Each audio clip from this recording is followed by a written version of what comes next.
So I'm just an idiotic, stupid dog, and I'm not sure if this is episode 6 or 7 of The Producer Hires a Writer.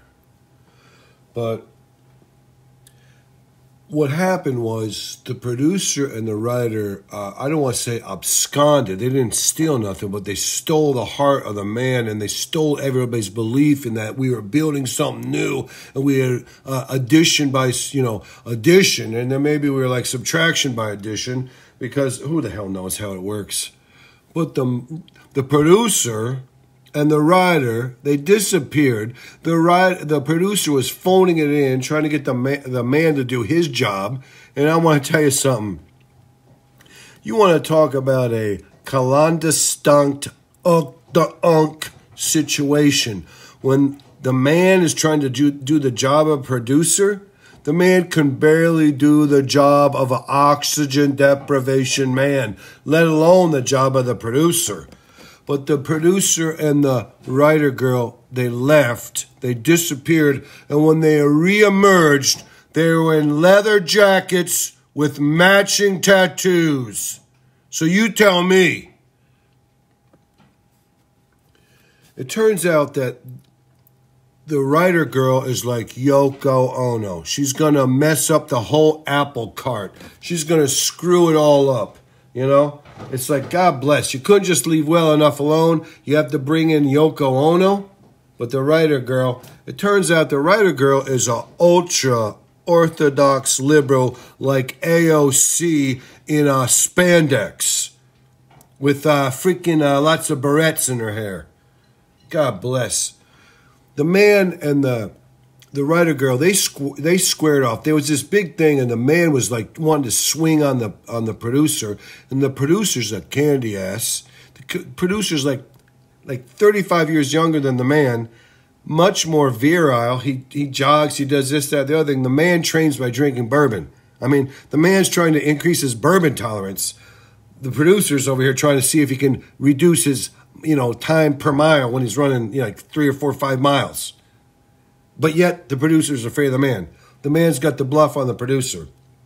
It's because the man's got that old man strength, and he would, go to wild. Like, the producer could whip his ass, but the man would step up and, take a chair leg and smash his head. Or the man would jump him, or the man would get a few of his buddies and go find him. You know what I'm saying? So the producer's scared because he's not ready to go those lengths yet. But the man, he was feeling heartfelt, viciously put upon and backstabbed and set upon because he had fallen in love with the writer girl. The writer girl's way too young for him, and maybe she was being a little flirtatious because she was introduced to a new situation and she was disarming people around her and trying to, elbow her way in. But she went with the guy she wanted to go with. You can't blame her for that, so whatever, it doesn't matter. But the man, he was attacking her on a whatever you say, a personal level, a political ideology level. And the man was like, you sold yourself on somebody who was not middle of the road. You had a more liberal slant, but you could whatever you would say, be more accommodating, compromising. You could see the other perspective. The man, he was like, I told you that maybe, if we have to worry about everybody's feelings, if a transgender or a homosexual or this, that, the other thing, they're demanding their rights, and we perceive things from their point of view, and we start putting ourselves in their shoes, and we kind of give them more rights, and we go along with whatever they say they need, that you would remember that some of us on the other side, we need something too. We need a little bit, You gotta skewer me. Everything I think is wrong. Everything that's some new, fangled, fucked up way to think is how we all have to, get a little piece of and put it in our brains. But the old way, that can't have nothing. We have to abolish it, demolish it. I think the old way. I'm an old school guy, and you can't let me have my thinking. There's no room for me.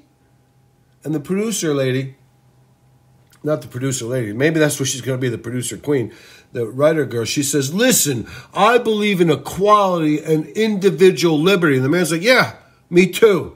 Then she says, I believe in supporting private property and individual rights. And the man's like, yeah, I do too.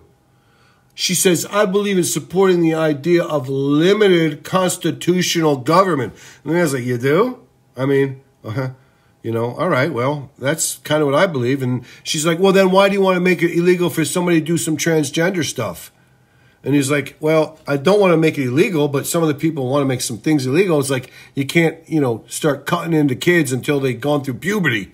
And maybe, you know, you can't transgender them over until they're old enough to really make up their mind. You know, you can't vote till you're, 18? You can't go in the military service. You can't drink until you're 21 publicly. In a bar, you can't drink till you're 21. Maybe you can't chop off your fucking gonads or your pecker until you're 21 or 22. That would be good for everybody. You know what I'm saying?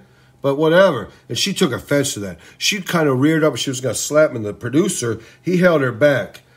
And she says, you know, I recognize the importance of related values such as pluralism, toleration, autonomy, bodily integrity, she says really loudly, and consent.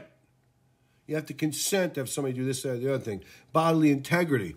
But the man's like, all right, I'm not around DeSantis, man. I'm not trying to dictate what anybody has to do. But, you know, maybe you should wait a little while. Let people figure it all out. Don't let no kids do some stupid shit. You know, kids, they can't buy fucking fireworks until they're a certain age. But they can chop off their peckers, their gonads, or their breasts and you know, try to conform. Whatever.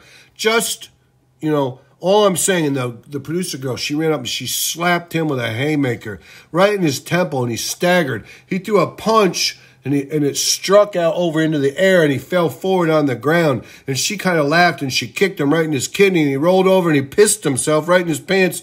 The producer and the writer girl started laughing, chucking it up, and then they left. They departed in their leather coats and their matching tattoos. And I had to help the freaking man get up. I'm like a dog. How am I going to help a man get up? And he's like, I'll be a son of a bitch. But I'm telling you what, the worst part of this whole thing was when the man finally got up to his feet. He had to roll around. He had to roll around and get like next to a table and like climb up the table to stand back up because she kicked him right in his fucking kidney. She like drew blood. He was pissing blood for a couple days.